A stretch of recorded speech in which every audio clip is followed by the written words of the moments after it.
மத்தேயுடைய புஸ்தகம் 5வது அதிகாரம் 20 வாசிங்க 25 வரை. வேதபாரகர் பரிசேயர் என்பவர்களுடைய நீதியிலும் உங்கள் நீதி அதிகமாயிராவிட்டால் பரலோக ராஜ்யத்தில் பிரவேசிக்க மாட்டீர்கள் என்று உங்களுக்கு சொல்கிறேன்.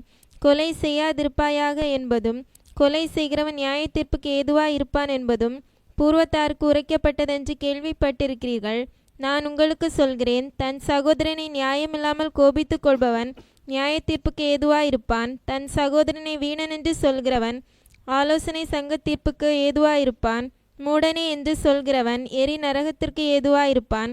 ஆகையால் நீ பலிபீடத்தினிடத்தில் உன் காணிக்கையை செலுத்த வந்து உன் பேரில் உன் சகோதரனுக்கு குறை உண்டென்று அங்கே நினைவு கூறுவாயாகில் அங்கே தானே பலிபீடத்தின் முன் உன் காணிக்கையை வைத்து விட்டு போய் முன்பு உன் சகோதரனோட ஒப்புரவாகி பின்பு வந்து உன் காணிக்கையை செலுத்து.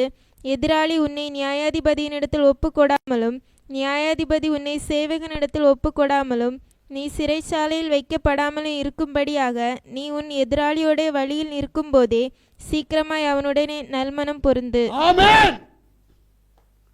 சிறை தண்டனை வராம, பிசாசுக்கு அடிமையாகாம, உபத்திரவத்திற்குள் போகாம, சாபத்துக்கு அடிமையாகி விடாதபடி இருக்க நீ மனம் பொருந்தணும். இது கொஞ்சம் கஷ்டமாகும். மன்னிப்பு கேட்கவே மாட்டோம். பலி செலுத்துறதுக்கு முன்னாடி பலி பொறுத்தா என்ன செய்ய, வெளியில வச்சிட்டு போய் முதல்ல ஒப்புரவாயிட்டு வாண்டுறாரு. யாராவது செய்யறோம்? ஓ, அவளும் செஞ்சா நானும் செஞ்சேன், அவனும் செஞ்சா நானும் செஞ்சேன், அவன் பேசுனா நான் பேசுனேன், அவன் திட்டுனா நான் திட்டுனேன். இது என்ன இருக்குதுங்க? அவன் செஞ்சானா இவன் செஞ்சானன்ற கதை இல்லை. நீ என்ன செஞ்ச? ஒவ்வொருத்தரும் இதான் கான்செப்ட். எனக்கு இதான் கான்செப்ட், உனக்கு இதான் கான்செப்ட். என்ன செஞ்ச? செஞ்சது நிமித்தமாய் தண்டனை அனுபவிச்சே ஆகணும்.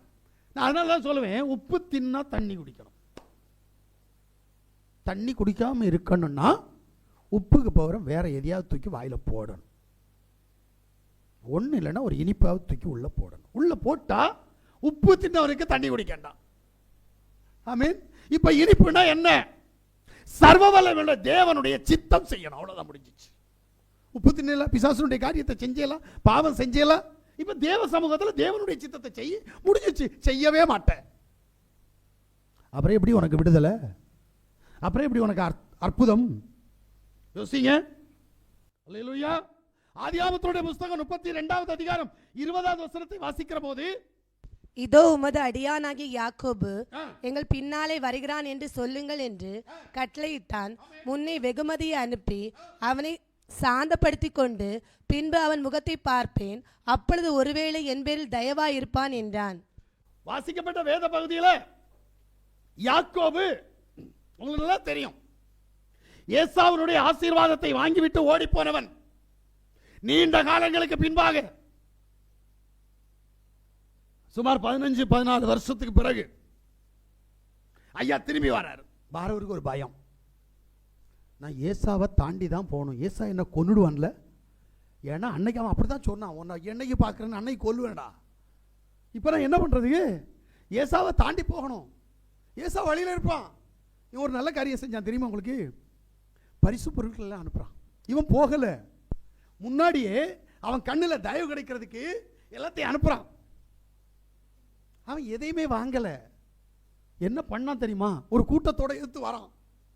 யாக்கோபு பார்த்தான், எப்போ ஏசா வாரான், என்ன செய்வானோ தெரியாதேன்னு சொல்லிட்டு பொண்டாட்டி மக்களை எல்லாம் தூரப்படுத்துவான், வேலைக்காரியை எல்லாம் தூரப்படுத்துவான், தனியா நிற்பான்.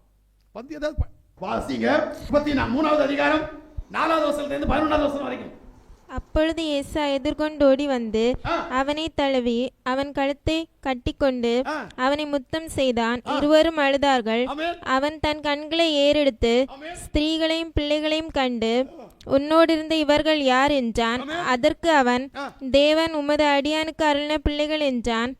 அப்பொழுது பணிவிடைக்காரிகளும் அவர்கள் பிள்ளைகளும் சேர்ந்து வந்து வணங்கினார்கள். லேயாளும் அவள் பிள்ளைகளும் சேர்ந்து வந்து வணங்கினார்கள். பின்பு யோசேப்பும் ராகேலும் சேர்ந்து வந்து வணங்கினார்கள். இங்க இப்ப எல்லாருமே என்ன செய்யறாங்க? வராங்க. ஆனா அவன் கேட்பான், சரி இதெல்லாம் உன் பிள்ளைகளும் உன் பொண்டாட்டி எல்லாம் இருக்கட்டுமா, ஏதோ கொடுத்து அனுப்புறேன் எதுக்கு? அங்க ஒரு காரியத்தை சொல்லுவான் யாக்கோபு, ஆண்டவரே அது என்னுடைய காணிக்கை. எனக்கு காணிக்க வேண்டாம். ஏன்னா இவனுக்கு பயம். யோசித்துக்கிறேங்க. இறுதியில் ஏசா அதை பெற்றுக்கொள்கிறான். சமாதானத்தோடு அண்ணன் தம்பியாக இப்போ புறப்பட்டு போகிறார்கள். அப்ப தேவ சமூகத்தில் நீ என்ன செய்யணும்ன்ற அறிவு உனக்கு வேணும். இங்கதான் சிக்கல். ஒரு பாவத்தை செஞ்சு தேவ சமூகத்தை இழந்துட்ட அப்படின்னா தேவனுக்கு நீ என்ன செய்யணும் அறிவு வேணும். அண்ணா உனக்கு நான் பரிசு பொருள் கொடுத்தேன்னு சொல்லல, ஆண்டவரே உனக்கு காணிக்கப்பா. புரியுதா? இந்த வார்த்தையினுடைய அர்த்தம் என்ன? தேவ சமூகத்தில் இந்த காரியத்தினுடைய ஊடாய் கடந்து போகணும். மனுஷ சமூகத்தில் என்ன செய்யணும்? அறிவில்லைன்னா பாவத்தினுடைய ஊடாகத்தான் கடந்து போவோம். எந்த விதத்திலும் நமக்கு வந்த அநியாயம் நம்மை விட்டு கடந்து போகாது. நன்றாக புரிந்து கொள்ளுங்கள். ஆமென்.